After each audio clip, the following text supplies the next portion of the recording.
What is it that a D lineman looks for before the snap even gets fired? Well, what our guys look for is what we try to teach them, and what our guys try to do. As soon as the offense breaks the huddle, they want to see the formation. Say how many backs are in the backfield, how many receivers they have.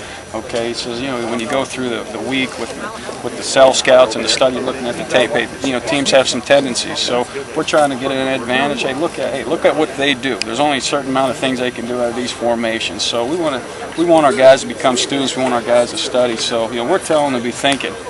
We tell them, hey, we want you guys thinking as soon as that offense breaks the huddle. And then when they put their hand on the ground, they got to think about their job. Obviously we have different adjustments. We'll get lined up in our base defense, and they just got to learn the adjustments. They got to know where the linebacker's spilling the ball to. Hey, where they got to fit.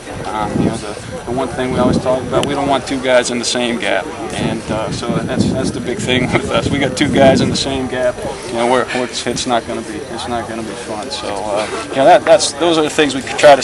We want our guys to be students of the game, just like everybody else across the country does. We want our guys thinking as soon as that ball. Hey, what can happen to me when I put my hand on the ground? Hey, what can happen to me? So look at the formation, look at the number of the backs, and the things, the tendencies that the offenses have that we see during the week in practice and on tape. Coach Ferentz said it might end up being a defensive line by committee somewhat. Do you see it that way? And how deep could you guys go? I think we have some great prospects here on campus. Obviously we're replacing two guys that started 4 years in the Big Ten. I don't know. That just doesn't happen a whole lot, not just at Iowa, but anywhere in the country, especially in a major conference. But but those guys, Mike and Carl and Cody, Hunter, Mark, Steve, Bigak, fortunately those guys had an opportunity to see how Mitch and Matt led, how those guys work, their approach to the game. So it's kind of like apprenticeship for those guys. So those guys understand how high the bar's been set, and I think they're ready to step up to the challenge. I think there's a ton of potential there, but we got a lot of work ahead of us. But I feel pretty good about the guys we have here on campus. They've, from all accounts, had a great summer. Came out of the spring feeling pretty positive, and they're all good kids. They're smart football players, and I think they want to be great. So that's right now it's early. Everybody's feeling good. We're flying around, but we'll find out a heck of a lot more once we get the pads on here. Mitch and Mac were fifth-year senior bodies. Can you explain what that means? Because maturity matters in the defensive line, offensive lines. Oh yeah, I think it's just like anything. They've done it so much. Where those guys, they got to the point where they anticipated things. And for them, they got to the point where they had to challenge themselves every day. You see the improvement a heck of a lot more in those young guys. You see it from the beginning of camp to the end of camp. Where you got guys like Mitch and Matt, there's only so much more they can improve. As fifth-year seniors, and those guys they challenge themselves every single day, and that's what they did. They really improved, and having a fifth-year body, those guys learn to. We always talk about playing efficient. Don't waste movements. Hey, just be smart. Don't get overexcited. Hey, just think about your job. That's the one thing that we used to have to tell Mitch sometimes. Hey, just do your job. When you do your job, the plays will come to you. And I think as guys get older, they figure that out. Just play within yourself.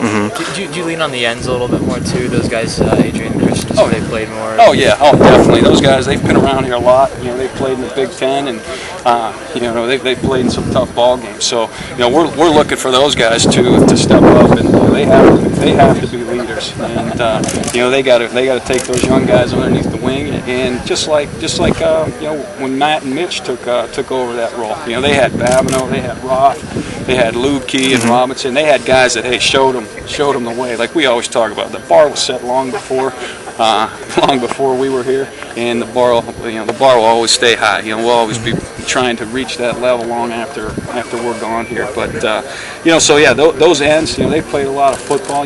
Hopefully that they start getting a little bit better feel, just like Mitch and Matt did. That just all comes with maturity and reps, and being in those games, in those tough, tight games, and playing in a conference like the Big Ten.